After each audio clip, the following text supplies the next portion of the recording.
ชื่อมันชื่อมันจะตรังเมีย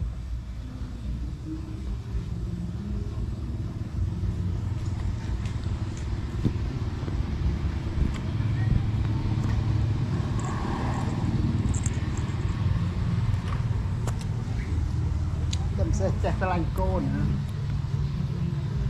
โกนต้มแล้วก็ตะลังโกน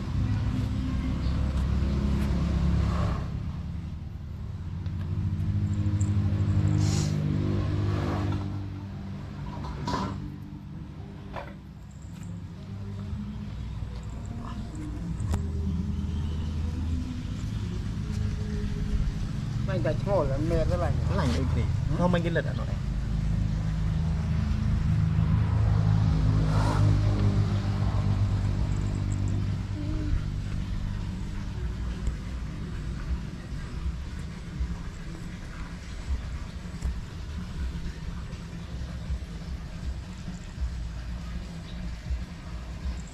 ไม่อะไรไม่แม่ไม่